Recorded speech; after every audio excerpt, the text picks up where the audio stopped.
میں آپ کے سامنے سورہ نمل کی آیت نمبر 12 اس کا ترجمہ اور تفسیر بیان کرنے کی سعادت حاصل کی کہ جس میں رب کریم نے فی 9 آیات حضرت موسیٰ علیہ السلام کو جو 9 نشانیاں عطا فرمائی جسے معجزات کہتے ہیں، اور وہ 9 نشانیاں حضرت موسیٰ علیہ السلام کو یہ عطا کی کہ آپ کے ہاتھ میں جو لاٹھی تھی، عصا تھا، وہ آپ میدان میں پھینکتے تو ایک خطرناک اژدہا بن جاتا، پھر آپ اس کے منہ میں ہاتھ ڈالتے ایسے تو وہ پھر سے عام لاٹھی بن جاتا۔ اور اللہ تعالیٰ نے ایک نشانی یہ عطا فرمائی کہ گریبان میں ایسے آپ ہاتھ ڈالتے، جب نکالتے تو بجلی کی طرح وہ چمکتا دمکتا نظر آتا تھا۔ ایک نشانی اللہ تعالیٰ نے یہ عطا کی کہ آپ کی زبان کی لکنت کو ختم کر دیا۔ اللہ تبارک و تعالیٰ نے دریا میں سے راستہ بنا دیا۔ فرعون اور اس کی قوم نے جب انکار کیا تو وارننگ کی صورت میں طوفان کو بھیجا گیا، ٹڈی کا عذاب بھیجا، خون کا عذاب، کہ جب بنی اسرائیل ایسے اپنے برتنوں کو کھولتے تو اس میں خون نظر آتا، اور اسی طرح مینڈک اور گھن ان کے برتنوں میں بھر دیے جاتے۔ ساری نشانیاں دکھانے کے بعد رب کریم فرماتا ہے کہ ان کا حال کیا ہے۔ فَلَمَّا جَاءَتْهُمْ آيَاتُنَا مُبْصِرَةً قَالُوا هَذَا سِحْرٌ مُبِينٌ۔ ترجمہ، پھر جب ان کے پاس آنکھیں کھولتی ہوئی ہماری نشانیاں آئیں تو کہنے لگے یہ تو کھلا جادو ہے، یہ تو موسیٰ کا کھلا جادو ہے، ہم نہیں مانتے اسے، یہ جادو ہے۔ اللہ اکبر۔ عزیزان گرامی، رب کریم فرماتا ہے وَجَحَدُوا بِهَا وَاسْتَيْقَنَتْهَا أَنفُسُهُمْ ظُلْمًا وَعُلُوًّا فَانظُرْ كَيْفَ كَانَ عَاقِبَةُ الْمُفْسِدِينَ۔ اور انہوں نے ظلم اور تکبر کی وجہ سے ان نشانیوں کا انکار کر دیا، اپنی جانوں پر ظلم کیا، اور ان کے اندر کبر تھا، تکبر، جس کی وجہ سے انہوں نے انکار کر دیا کہ ہم موسیٰ کے معجزات کو نہیں مانتے، یہ کھلا جادو ہے۔ رب کریم فرماتا حالانکہ ان کے دل ان نشانیوں کا یقین کر چکے تھے۔ رب کریم کی ذات آپ جانتے ہیں کہ دلوں پر بھی حکومت کرتی۔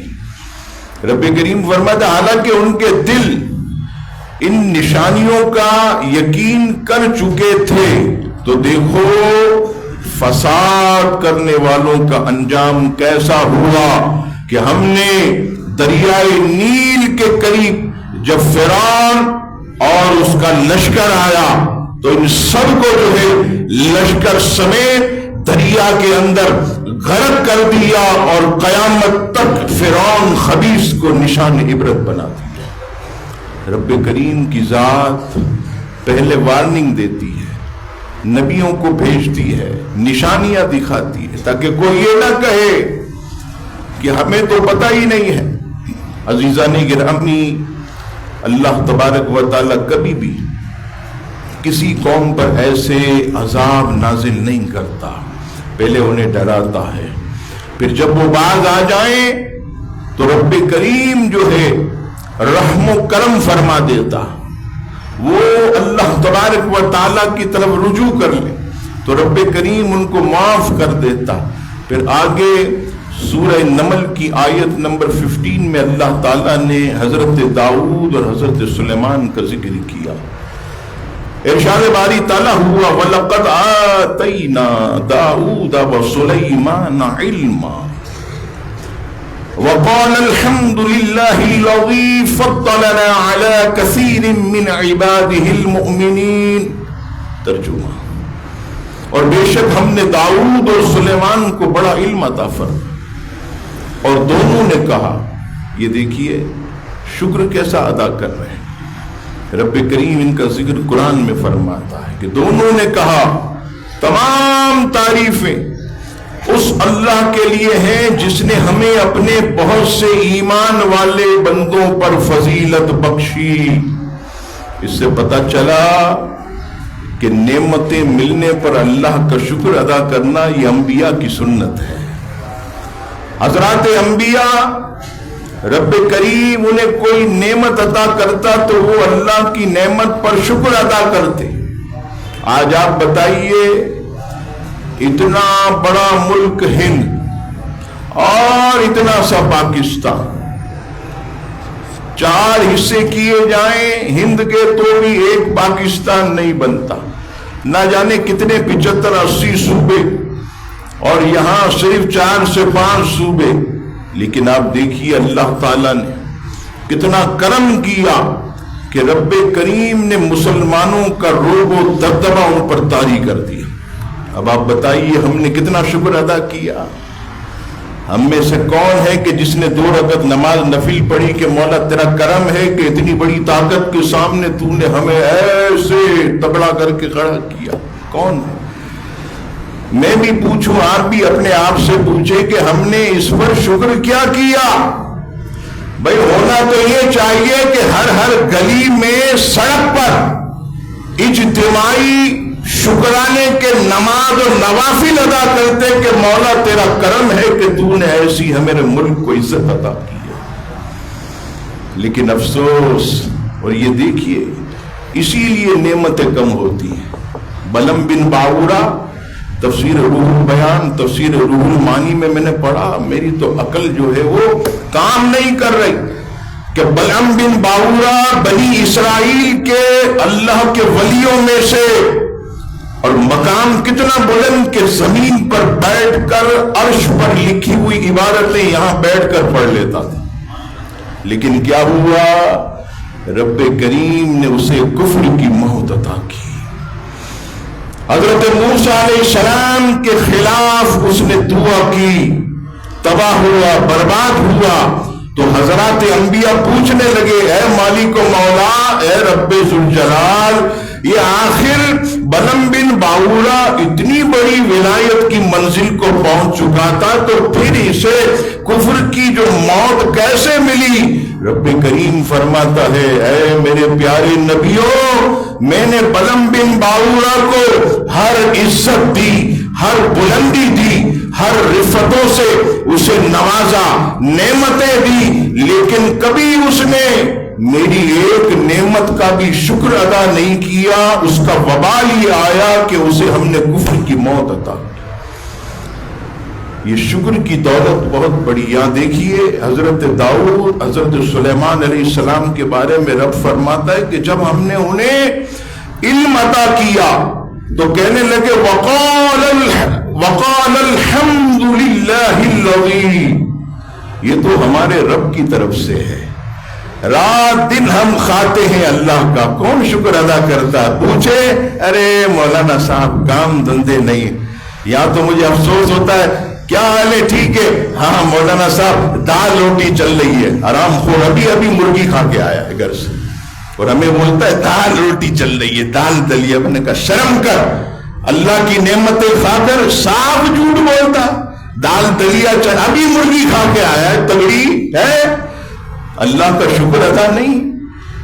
کبھی سر میں درد ہو جائے، بخار ہو جائے، ارے میں تو بیمار ہو گیا. ارے تجھے 360 دن اللہ نے صحت دی، اس کا شکر ادا نہیں کیا. 2 دن بخار آ گیا تو واویلا کر رہا. یہ مجھے آپ ہم سب کو سوچنا چاہیے کہ شکر جو ہے وہ انسان کو بلندیوں پر پہنچاتا، اور ناشکری جو ہے وہ آنے والی نعمتوں کو بھی پھیر دیتی ہے. تو اللہ تبارک و تعالی، اور زبان سے نہیں کہ زبان سے اللہ کو بہت کرم ہے اور دل میں کہہ رہا ہے یار ہے تو جیب میں پھوٹی کوڑی نہیں، ایسا نہیں. زبان دل ایک ہونی چاہیے، دونوں ایک، بالکل پکے ایمان کے ساتھ کیا کہے؟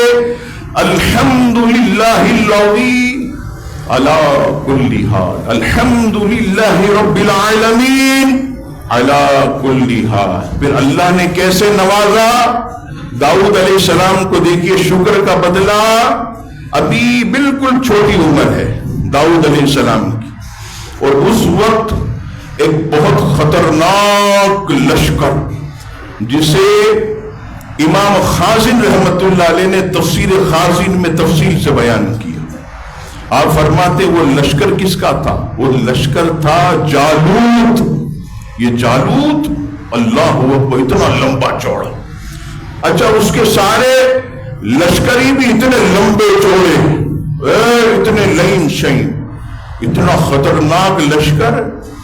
اب اس وقت ایک اسلامی بادشاہ تھے جن کا نام تھا طالوت۔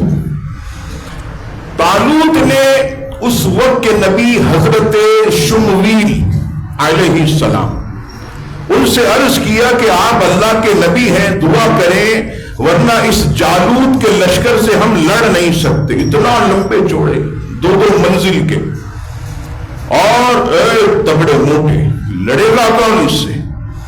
تو حضرت شمویل علیہ السلام نے دعا کی، اے مالک و مولا ہماری مدد فرما۔